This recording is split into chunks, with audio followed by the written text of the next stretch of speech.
Shruti civil ड्रेसमध्ये होती म्हणून तिला वॉचमॅन तिला आत सोडेना. तिने तिचं कार्ड दाखवल्यावर त्याने सॅल्यूट करून लगेच तिला आत सोडले. श्रुती आत गेली तर सगळीकडे पार्टीचा माहोल होता. तिला शौर्याचे 1-2 मित्र दिसले. आता तिची नजर शौर्याला शोधू लागली. ती चालत अजून पुढे गेली आणि समोरचं दृश्य ती पाहतच राहिली. आता पुढे योगिता आणि शौर्य तिला एकत्र दिसले. योगिताचा एक हात शौर्याच्या कमरेवर होता आणि एका हाताला धरून ती त्याच्यासोबत बोलत होती. शौर्याच्या दुसऱ्या हातात वाईनचा ग्लास होता. दोघांचंही लक्ष नव्हतं. श्रुतीला पाहून शौर्याचा एक मित्र शौर्याजवळ गेला आणि त्याला म्हणाला, भाई तू वहिनीला पण पार्टीला बोलावलं आहेस? एकूणच शौर्याने इकडे तिकडे पाहिलं आणि त्याचं लक्ष समोर गेलं. श्रुतीला पाहताच त्याच्या हातातला वाईनचा ग्लास खाली पडला. ग्लास खाली पडल्याने त्याच्या आवाजाने सगळ्यांनी त्या दिशेला पाहिले. श्रुतीला पाहून शौर्याची तर हवाच टाईट झाली. अजूनही योगिताचा हात त्याच्या हातात होता. श्रुती रागाने त्याच्या हाताकडे पाहत होती. शौर्याच्या लक्षात येताच त्याने योगिताच्या हातातून हात सोडवून घेतला. श्रुतीने योगिताकडे रागात एक कटाक्ष टाकला आणि ती तिथून माघारी फिरली. श्रुती येत नाही पाहून रणदिवे सर तिच्या मागे आले होते. अर्ध्या तासातच ते तिला भेटले. काय झालं श्रुती? काही नाही सर, चुकीची इन्फॉर्मेशन मिळाली होती. ऑल ओके सर, आपण निघूया. चेहऱ्यावरचा राग आतल्या आत गिळत श्रुती रणदिवे सरांसोबत माघारी गाडीत बसून निघाली. संपूर्ण रस्ता श्रुती शांतच होती. शौर्याचं असं खोटं बोलणं तिच्या मनाला लागलं होतं. त्यात तो योगितासोबत होता त्यामुळे तिची जास्त चिडचिड होत होती. पण गोष्ट घरातली होती त्यामुळे तिला शांत बसावं लागलं होतं. शौर्य तर डोक्याला हात लावून मटकन खाली बसला. शौर्याला अशी अचानक कशी आली हेच त्याला कळत नव्हतं. इतका काय घाबरतोस तिला? प्रत्येक गोष्ट तिला सांगूनच केली पाहिजे असं नाही आहे. बायको आहे ती, इतकं तिला डोक्यावर बसवायची काहीच गरज नाही आहे. चल उठ, लेट्स एन्जॉय. योगिता त्याचा हात धरून त्याला उठवत म्हणाली. मूर्ख आहेस का तू? तिला इतकं हलक्यात घेऊ नकोस. इतरांसारखी नाही आहे ती. खोटे तिला सहन होत नाही आणि मी आज तिला जे आवडत नाही तेच केले. मला घरी गेलं पाहिजे. तिचा गैरसमजही दूर केला पाहिजे. कसला गैरसमज? निखिल त्याला म्हणाला. तुला नाही समजणार. तिने आता जे पाहिलंय तो गैरसमज. शौर्य लगेच त्या पार्टीमधून बाहेर पडला आणि त्याच्या मागोमाग योगिताही त्याच्यासोबत जायला निघाली. शौर्य प्लीज पॅनिक होऊ नकोस, योगिता त्याच्या हातावर हात ठेवत म्हणाली. तसा शौर्यने तिचा हात झिडकारला. आता शौर्य रागात होता म्हणून योगिताही गप्प बसली. श्रुती आता घरी काय सांगेल आणि तिने काय गैरसमज करून घेतलाय ह्याचं विचारचक्र शौर्यच्या डोक्यात फिरू लागलं. थोड्याच वेळात श्रुती घरी पोहोचली. फ्रेश होऊन ती खाली डायनिंग टेबलजवळ आप्पासाहेब बसले होते त्यांच्याजवळ येऊन गप्पा मारत बसली. एक अर्ध्या तासातच शौर्यही घरी पोहोचला. कावेरीबाई समोर शौर्याला पाहून म्हणाल्या, अरे तू तर पुण्याला गेला होतास ना, इतक्यात कसा आलास? शौर्याने श्रुतीकडे पाहिले पण तिने त्याच्याकडे वळून देखील पाहिले नाही. एक मिनिट, ही कशी तुझ्यासोबत? म्हणजे ही तर तिच्या मैत्रिणीकडे गेली होती ना? ते काकू, माझं मैत्रिणीकडचं काम झालं म्हणून मग मी शौर्याला फोन करून मग त्याच्यासोबत घरी आले. ठीक आहे, फ्रेश होऊन जेवायला या दोघे, बोलून कावेरीबाई श्रुतीजवळ जाऊन बसल्या. शौर्याला कळलं होतं की श्रुतीने घरात काहीच सांगितलं नाही. तोही गुपचूप त्याच्या रूममध्ये फ्रेश व्हायला गेला आणि योगिता गेस्ट रूममध्ये गेली. श्रुती आतून धुसमुसत होती पण घरातल्यांसमोर काय सांगणार होती ती? मनातून खूप दुखावली गेली होती ती. पोलीस स्टेशनमधलं टेन्शन कमी होतं की आता शौर्याचं हे वागणं खूप त्रास होत होता तिला. का शौर्य असं वागलात? मनात तिची एकटीची बडबड सुरू होती. तिथे असून ती नसल्यासारखी होती. काय झालं श्रुती? तुझं आज लक्ष नाही आहे माझ्या बोलण्याकडे. आप्पासाहेब तिला म्हणाले. काही नाही आप्पा, थोडं कामाचं टेन्शन आहे, खोटंच सांगितलं तिने. जेवतानाही श्रुती तशी शांतच होती. शौर्य चोरून चोरून श्रुतीकडे पाहत होता आणि योगिता आळीपाळीने त्या दोघांकडे. जेवताना श्रुतीचा फोन वाजला. श्रुतीने फोन रिसीव्ह केला. पलीकडच्या व्यक्तीचं बोलणं तिने ऐकून घेतलं. इन्फॉर्मेशन पक्की आहे ना? श्रुती त्या व्यक्तीला म्हणाली. हो मॅडम.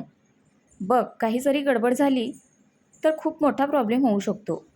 नाही होणार मॅडम, 100% इन्फॉर्मेशन सही आहे. श्रुती जेवता जेवताच उठली. अगं जेवून तर घे, कावेरीबाई तिला म्हणाल्या. पोट भरले मॉम, आता काहीच नको, बोलून श्रुतीवर तिच्या रूममध्ये निघून गेली. 10 मिनिटातच श्रुती पुन्हा खाली आली. अगं आत्ता कुठे? आप्पासाहेब तिला म्हणाले. ती बोलणार तोच तिचा फोन वाजला. जय हिंद सर, श्रुती इन्फॉर्मेशन पक्की असेल तरच रेड मार, नाहीतर तूच काय मलाही प्रॉब्लेम होईल. मलाही माझ्या वरच्या लोकांना उत्तरं द्यावी लागतात. सर, इन्फॉर्मेशन पक्की आहे आणि ही रिस्क घ्यायला मी तयार आहे. श्रुती, तू कोणाच्या विरोधात जातेस हे लक्षात असू दे. त्याला कमी समजू नकोस. सर, असं किती दिवस आपण घाबरत बसणार आहोत? आणि तसंही काही लोकांना वेळेतच त्यांची जागा आणि लायकी दाखवावी लागते. श्रुती योगिताकडे रागात एक कटाक्ष टाकत म्हणाली, ठीक आहे, माझा पाठिंबा आहे तुला. मी 2 टीम पाठवते तू सांगितलेल्या पत्त्यावर. आणि महत्त्वाची तू तुझी काळजी घे. बेस्ट ऑफ लक. बोलून त्यांनी फोन कट केला. श्रुतीच्या एका हातात गन होती. ती तिने पाठीमागे कमरेत खोचली आणि तिने रणदिवे सरांना फोन केला. श्रुती, आत्ता जायची गरज नाही आहे. शौर्याचा आवाज आला. तशी श्रुतीने त्याला एक रागीट लूक दिला. सर, आलात का तुम्ही? हो, तुझ्या घरच्या गेटवर आहे, ये लवकर. बोलून त्यांनी फोन कट केला. श्रुती, ऐकू येत नाही आहे का तुला? शौर्य रागात पुढे येत म्हणाला. मॉम, माझी आणि माझ्या बेबीची काळजी घ्यायला मी समर्थ आहे. आणि एक, माझ्या कर्तव्याच्या आड कोणीही आलेलं मला चालणार नाही. तिने रागात शौर्यकडे पाहिलं आणि ती घरातून बाहेर पडली. शौर्यने रागात हाताच्या मुठी आवळल्या होत्या, पण आज खरं तर तो चुकला होता. त्यामुळे श्रुतीपुढे त्याला जास्त बोलता आले नाही. दोघांचं हे युद्ध अधिकराव शांतपणे पाहत होते. नक्कीच आज काहीतरी घडलंय. त्यामुळे श्रुतीचा आवाज आज चढला होता. पण काय असेल ते? ना ते शौर्यला विचारू शकत होते ना श्रुतीला. कावेरीबाईंनी त्यांना डोळ्याने खुणावले तर त्यांनी त्यांना सध्या शांत राहायला सांगितले. श्रुती तिला मिळालेल्या इन्फॉर्मेशननुसार दीपाली बारमध्ये पोहोचली. साध्या वेशात आधीच पोलीस तिथे हजर होते. श्रुती एका टीमसोबत बाहेर दबा धरून बसली. साधारण 10:30च्या सुमारास एक व्हॅन बारच्या मागच्या मोकळ्या जागेत आली. त्यातून काही मुलींना उतरवण्यात आले. सगळ्या मुलींना बुरखा घातलेला होता. एकीलाही धड चालता येत नव्हते. श्रुतीने सगळ्यांना अलर्ट केले. इतक्यात तिला जी व्यक्ती त्या ठिकाणावर हवी होती ती दिसली आणि तिच्या चेहऱ्यावर एक खुनशी हसू आले. जोपर्यंत मी सांगत नाही तोपर्यंत कोणीच काहीच करायचं नाही. श्रुतीने सगळ्यांना ऑर्डर सोडली. श्रुती, मी जे पाहतोय तेच तू पाहतेस ना? रणदिवे सर तिला म्हणाले. येस सर, आज ह्या व्यक्तीला कोणीच वाचवू शकत नाही. त्या मुलींना आत नेण्यात आलं. 10 मिनिटांनी श्रुतीने सगळ्यांना ऑर्डर दिली आणि सगळ्यांनी आपापल्या पोझिशन घेऊन बारवर रेड टाकली. बारच्या वरच्या बाजूला लॉजिंग होते, तिथे रेड टाकण्यात आली. एक रूम चेक करा, रणदिवे सरांनी ऑर्डर दिली. लेडी कॉन्स्टेबल आणि इतर कॉन्स्टेबल रूममध्ये शिरले. त्या मुली तर शुद्धीतसुद्धा नव्हत्या आणि त्या मुलींसोबत श्रुतीने शिवी हासडत समोरच्या व्यक्तीच्या कानाखाली वाजवली. लाज आहात का तुम्ही? तुमच्यासारख्या लोकांमुळे पोलीस खातं बदनाम आहे. पोलीस रक्षक असतात, भक्षक नाही. श्रुतीचे डोळे नुसते आग ओकत होते. सर, तुमच्याकडून ही अपेक्षा नव्हती. रणदिवे सरही रागात बोलले आणि त्यांनी निशांत सरांच्या हातात बेड्या ठोकल्या. निशांत सरांची तर सगळी नशा अन मस्ती श्रुतीने उतरवली होती. निशांत सरांना तिला असंच रंगेहात पकडायचं होतं. त्यांची खूप मनमानी तिने आणि इतर पोलीस अधिकाऱ्यांनी सहन केली होती. त्यात ते जे तिच्या बाबतीत वागले होते ते तर अक्षम्य होतं. श्रुती फक्त संधीची वाट पाहत होती आणि आज ती तिला मिळाली होती.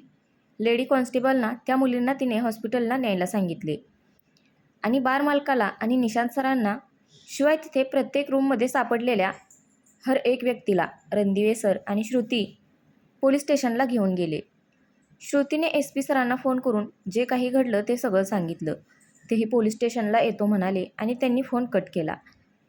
ACP सरही पोलीस स्टेशनला पोहोचले होते. निशांत सरांना त्या अवस्थेत पाहून त्यांचंही डोकं फिरलं. काय करत होतास तिथे? सरांनी त्यांना प्रश्न केला. सर, मला अडकवायला हे जाळं पसरवले. मी काहीच नाही केलं. सर, लाज नाही का वाटत खोटं बोलायला?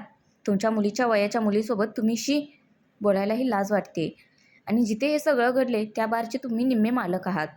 श्रुतीने सगळे पेपर्स SP सरांच्या समोर ठेवले. आता काय बोलशील? ACP सर रागाने निशांत सरांकडे बघत म्हणाले. निशांत सरांची लाजेने मान खाली गेली होती. रणदिवे, ह्याच्या सगळ्या प्रॉपर्टीची माहिती उद्या संध्याकाळपर्यंत माझ्या टेबलवर हजर पाहिजे. पुढची कारवाई करायला घ्या बोलून. ACP सर निघून गेले. तुला जे करायचं ते कर. उद्या संध्याकाळपर्यंत मीही या जेलच्या बाहेर असेल. निशांत सर दातोट खात म्हणाले. ते बघूच आपण, श्रुती म्हणाली. नशीब समजा अजून मीडिया आणि प्रेसवाल्यांना खबर नाही मिळाली आहे. ते नाही तर तुमचं काय होईल याचा विचार करा. श्रुती, तुला सोडणार नाही. अजून तू या निशांतला ओळखत नाहीस. श्रुतीने फक्त मान हलवली आणि नाईट ऑफिसरना काही इन्फॉर्मेशन देऊन ती रणदिवे सरांसोबत घरी निघून गेली. शौर्य तिची वाट बघून झोपून गेला होता. श्रुती घरी आल्यावर फ्रेश झाली, पण ती आज शौर्यजवळ झोपली नाही. बेडच्या बाजूला ब्लँकेट टाकून ती तिथे झोपली होती. शारीरिक आणि मानसिकरित्या थकली होती, त्यामुळे तिला पडल्या पडल्या झोप लागली. शौर्याने डोळे उघडून पाहिले तर श्रुती बाजूला नव्हती.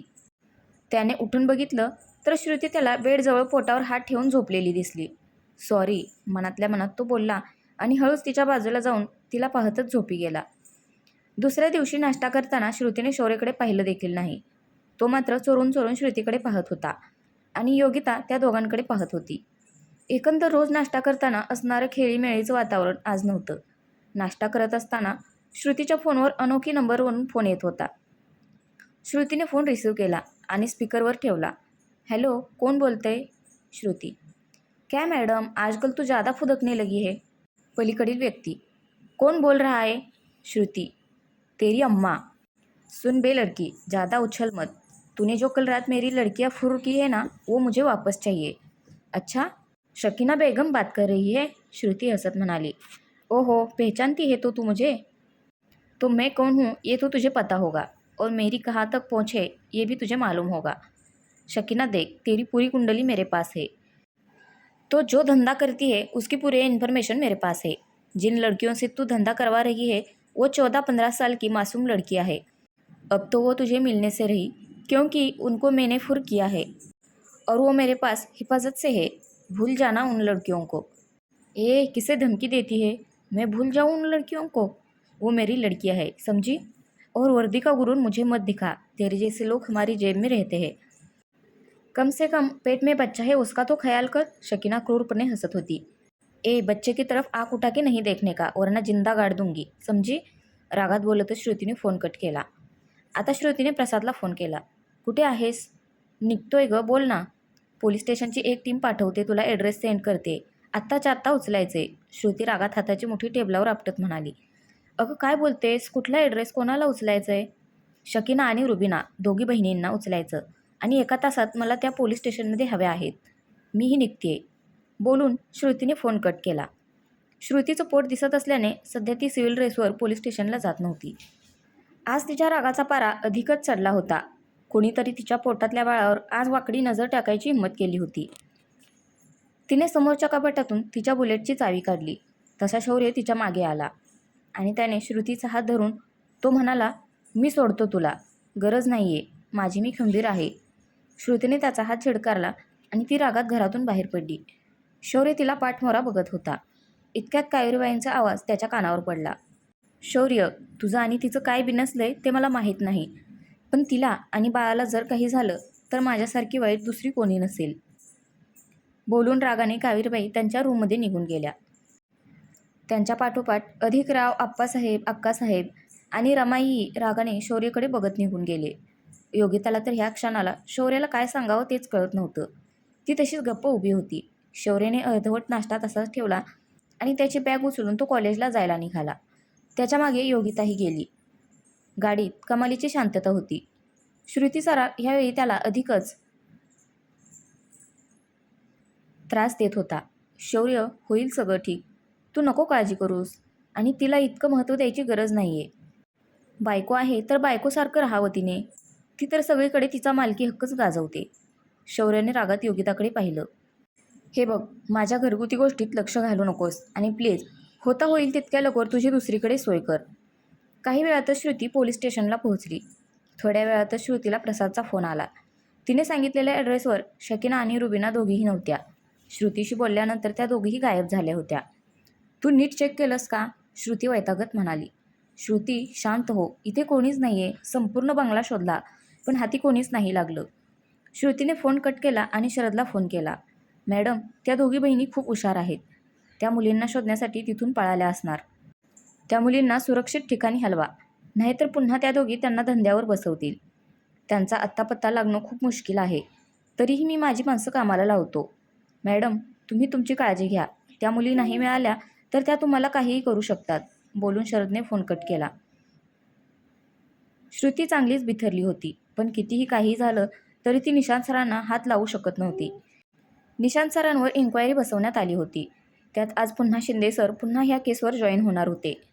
तिने स्वतःला सावरलं आणि पुन्हा या सगळ्याचा एकमेकांशी काय कनेक्शन आहे ते फाईलमध्ये शोधू लागली.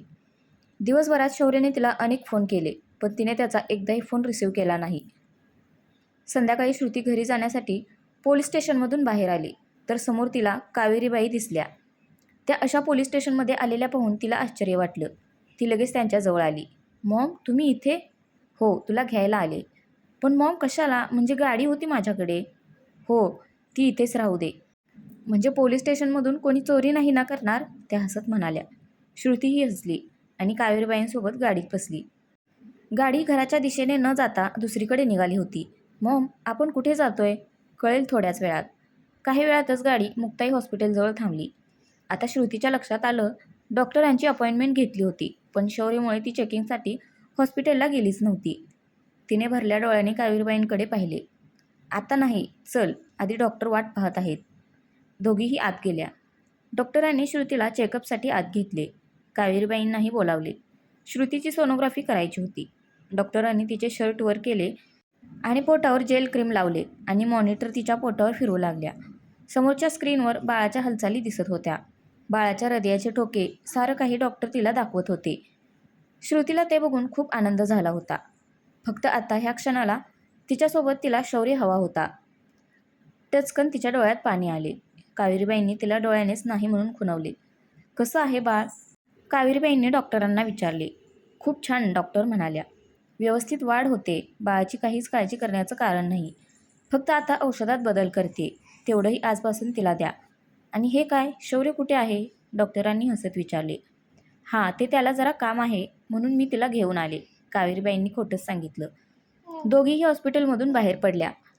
कावेरीबाईंनी ड्रायव्हरला थोडा वेळ बाहेरच थांबायला सांगितले आणि त्या श्रुतीसोबत गाडीत बसल्या. श्रुती, काय झाले नेमकं तुमच्या दोघांमध्ये? कावेरीबाईंनी तिला विचारले. श्रुती मात्र त्यांच्या ह्या प्रश्नावर निरुत्तर झाली होती. श्रुती, मला आईच्या जागेवर मानतेस ना? श्रुतीने होकारार्थी मान हलवली. मग तुझ्या आईला सांगतेस असं समज. मग श्रुतीने शौर्य आदल्या रात्री कुठे होता आणि योगिताही त्याच्यासोबत होती, जे तिने पाहिलं ते सगळं त्यांना सांगितलं. मॉम, मी काय करू सांगा ना. आधी ती चित्रा कमी होती की आता ही योगिता? घरात ठाण मांडून बसली आहे. काही झालं तरी मी आता शौर्यना इतर कोणासोबत नाही पाहू शकत. तुम्हाला मी चुकीची वाटत असेल तर तुम्ही जे सांगाल ते मी करायला तयार आहे. नाही ग बाळा, तू अजिबात चुकीची नाहीस. ती मुलगी घरात आलेली मला अजिबात आवडली नाही आहे. तू पोटातल्या बाळाचा विचार कर. शौर्यकडे मी बघते. त्यांनी मायेने श्रुतीच्या चेहऱ्यावरून हात फिरवला. श्रुतीही त्यांच्या कुशीत शिरली. तिचे अश्रू अनावर झाले होते. आता त्यांचा बांध फुटला होता. मॉम प्लीज, म्हणजे मी आज बाबाकडे जाऊ? मला खूप आठवण येते त्यांची. हो नक्कीच, मी सोडते तुला तुझ्या बाबांच्या घरी.